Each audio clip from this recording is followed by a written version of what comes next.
بسم اللہ الرحمن الرحیم۔ مناجات شبانیہ۔ ابن خالویہ سے روایت ہے کہ امیر المومنین اور ان کے فرزندان ماہ شعبان میں روزانہ جو مناجات پڑھا کرتے تھے وہ یہ ہے: اے معبود، محمد و آل محمد پر رحمت نازل فرما، اور جب میں تجھ سے دعا کروں تو میری دعا سن، جب میں تجھے پکاروں تو میرے پکار کو سن، جب میں تجھ سے مناجات کروں تو میری طرف توجہ فرما کہ ہاں تیری سے آیا ہوں، میں تیری بارگاہ میں کھڑا ہوں، اپنی بیچاری تجھ پر ظاہر کر رہا ہوں، تیرے سامنے نالہ و فریاد کرتا ہوں اپنے ثواب کی امید میں جو تیرے ہاں ہے، اور تو جانتا ہے جو کچھ میرے دل میں ہے، تو میری حاجت سے آگاہ ہے اور تو میرے باطن سے باخبر ہے۔ دنیا اور آخرت میں میرے حالات تجھ پر مخفی نہیں، اور جس کا میں ارادہ کرتا ہوں کہ زبان پر لاؤں اور اسے بیان کروں اور اپنی حاجت کو ظاہر کروں اور اپنی عافیت میں اس کی امید رکھوں، تو یقیناً تیرے مقدرات مجھ پر جاری ہوئے، اے میرے سردار، جو میں آخری عمر تک عمل کروں گا میرے پوشیدہ اور ظاہر کاموں میں سے، اور تیرے ہاتھوں میں ہے نہ کہ تیرے خیر کے ہاتھ میں۔ میری کمی بیشی اور نفع و نقصان، میرے معبود، اگر تو نے مجھے محروم کیا تو پھر کون ہے جو مجھے رزق دے گا؟ اگر تو نے مجھے رسوا کیا تو پھر کون ہے جو میری مدد کرے گا؟ میرے معبود، میں تیرے غضب اور تیرا عذاب نازل ہونے سے تیری پناہ مانگتا ہوں۔ میرے معبود، اگر میں تیری رحمت کے لائق نہیں، بس تو اس چیز کا اہل ہے کہ مجھ پر اپنے عظیم تر فضل سے عطا و عنایت فرمائے۔ میرے معبود، گویا میں خود تیرے سامنے کھڑا ہوں اور تجھ پر میرے حسن اعتماد اور توکل کا سایہ پڑ رہا ہے، بس تو نے وہی کچھ کیا جو تیری شان کے لائق ہے، اور تو نے مجھے اپنے دامن عفو میں لے لیا۔ میرے معبود، اگر تو مجھے معاف کرے تو کون ہے جو اس کا تجھ سے زیادہ اہل ہو؟ اور اگر میری موت قریب آ گئی ہے اور میرا کردار مجھے تیرے قریب کرنے والا نہیں، تو میں نے اپنے گناہ کے اقرار کو تیری جناب میں اپنا وسیلہ قرار دے لیا ہے۔ میرے معبود، میں نے اپنے نفس کی تدبیر میں اس پر ظلم کیا، اور تو اسے نہ بخشے تو یہ ہلاکت و بربادی ہے۔ میرے معبود، ایام زندگی میں تیرا احسان ہمیشہ مجھ پر ہوتا رہا، بس بوقت موت اسے مجھ سے قطع نہ فرما۔ میرے معبود، میں مرنے کے بعد تیرے عمد الطاعات سے کیوں کر مایوس ہوں گا، جبکہ میں نے اپنی زندگی میں تیری طرف سے سوائے نیکی کے کچھ اور نہیں دیکھا۔ میرے معبود، میرے امور کا اس طرح ذمہ دار بن جو تیری شایان شان ہے، اور مجھ گناہ گار پر اپنے فضل سے توجہ فرما جسے نادانی نے گھیر رکھا ہے۔ میرے معبود، تو نے دنیا میں میرے گناہوں کی پردہ پوشی فرمائی، جبکہ میں آخرت میں اپنے گناہوں کی پردہ پوشی کا زیادہ محتاج ہوں۔ میرے معبود، یہ تیرا احسان ہے کہ تو نے میرے گناہ اپنے نیک بندوں میں سے کسی پر ظاہر نہیں کیے، بس روز قیامت بھی مجھے لوگوں کے سامنے رسوا و ذلیل نہ فرما۔ میرے معبود، تیری عطا میری امید پر چھائی ہوئی ہے، اور تیرا عفو میرے عمل سے برتر ہے۔ میرے معبود، اپنی ملاقات سے مجھے شاد فرما جس روز تو اپنے بندوں کے درمیان فیصلے کرے گا۔ میرے معبود، تیرے حضور میرا عذر خواہی اس شخص کی طرح ہے جو قبول عذر سے بے نیاز نہیں، بس میرا عذر قبول فرما۔ اے سب سے زیادہ کرم کرنے والے کہ جس کے سامنے گناہ گار عذر خواہی کرتے ہیں، میرے مولا میری حاجت رد نہ فرما، میری طمع میں مجھے نا امید نہ کر، اور میں تجھ سے جو امید و آرزو رکھتا ہوں اسے قطع نہ کر۔ میرے معبود، اگر تو میری خواری چاہتا تو میری رہنمائی نہ کرتا، اور اگر تو میری رسوائی چاہتا تو میری پردہ پوشی نہ کرتا۔ میرے معبود، میں یہ گمان نہیں کرتا کہ تو میری وہ حاجت پوری نہ کرے گا جو میں عمر بھر تجھ سے طلب کر رہا ہوں، اور میرے معبود، ہم بس تیرے ہی لیے ہیں، ہمیشہ ہمیشہ پے در پہ اور بے انتہا، جو بڑھتی جاتی ہے اور کم نہیں ہوتی، جو تجھے پسند ہے اور تجھے بھلی لگتی ہے۔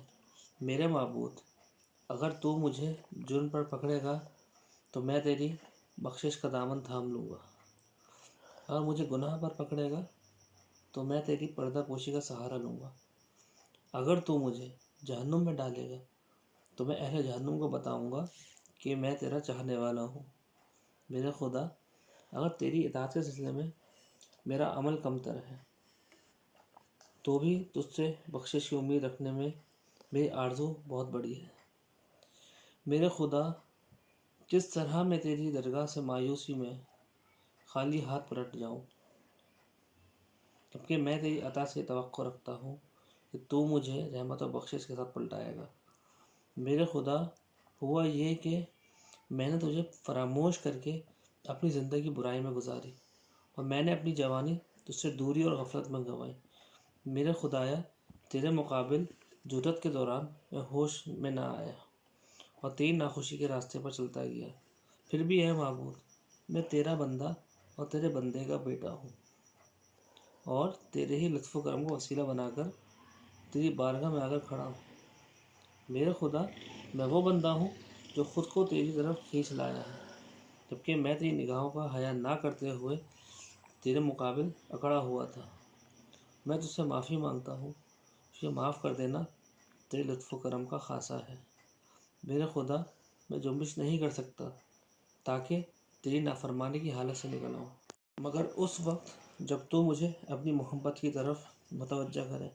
جیسا کہ تو چاہے میں ویسا ہی بن سکتا ہوں، بس میں تیرا شکر گزار ہوں کہ تو نے مجھے اپنی مہربانی میں داخل کیا، اور میں تجھ سے جو غفلت کرتا رہا میں دل کو اس سے پاک کر دیا۔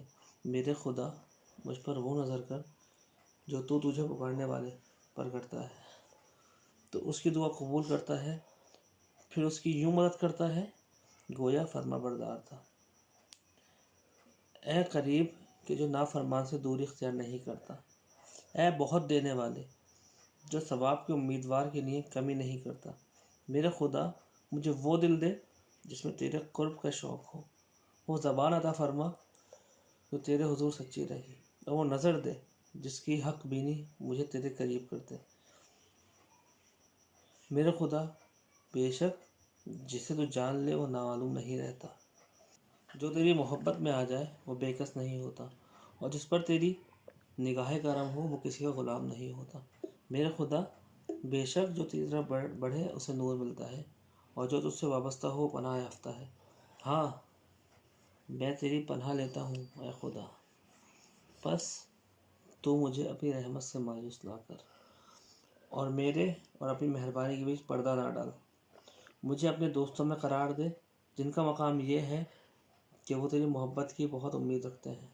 اے خدا، مجھے اپنے ذکر کے ذریعے اپنے ذکر کا شوق اور ذوق دے، اور مجھے ہمت دے اپنے اسماء حسنیٰ سے مسرور ہونے اور اپنے پاکیزہ مقام سے دلی سکون حاصل کرنے کی۔ میرے خدا، تجھے تیری ذات کا واسطہ کہ مجھے اپنے فرما بردار بندوں میں شامل کر لے اور اپنی خوشنودی کے مقام تک پہنچا دے، کیونکہ میں اپنا بچاؤ نہیں کر سکتا ہوں اور نہ اپنے آپ کو کچھ فائدہ پہنچا سکتا ہوں۔ میرے خدا، میں تیرا ایک کمزور اور گناہ گار بندہ اور تجھ سے معافی کا طلبگار غلام ہوں، بس مجھے ان لوگوں میں نہ رکھ جن سے تو نے توجہ ہٹا لی اور جن کی بھول نے انہیں تیرے عفو سے غافل کر رکھا ہے۔ میرے خدا، مجھے توفیق دے کہ میں تیری بارگاہ کا ہو جاؤں، اور ہمارے دلوں کی آنکھیں جب تیری طرف نظر کریں تو ان نورانی بنا دے، تاکہ یہ دیدہ ہائے دل حجابات نور کو پار کر کے تیری عظمت و بزرگی کے مرکز سے جا ملیں، اور ہماری روحیں تیری پاکیزہ بلندیوں پر آویزہ ہو جائیں۔ میرے خدا، مجھے ان لوگوں میں رکھ جن کو تو نے پکارا تو انہوں نے جواب دیا، تو نے ان پر توجہ فرمائی تو انہوں نے تیرے جلال کا نعرہ لگایا۔ ہاں، تو نے انہیں باطن میں پکارا اور انہوں نے تیرے لیے ظاہر میں عمل کیا۔ میرے خدا، میں نے اپنے حسن ظن پر نا امیدی کو مسلط نہیں کیا اور تیرے لطف و کرم کی توقع قطع نہیں ہونے دی ہے۔ میرے خدا، اگر تیرے نزدیک میری خطائیں نظر انداز کر دی گئی ہیں تو میرا جو توکل تجھ پر ہے اس کے پیش نظر میری پردہ پوشی فرما دے۔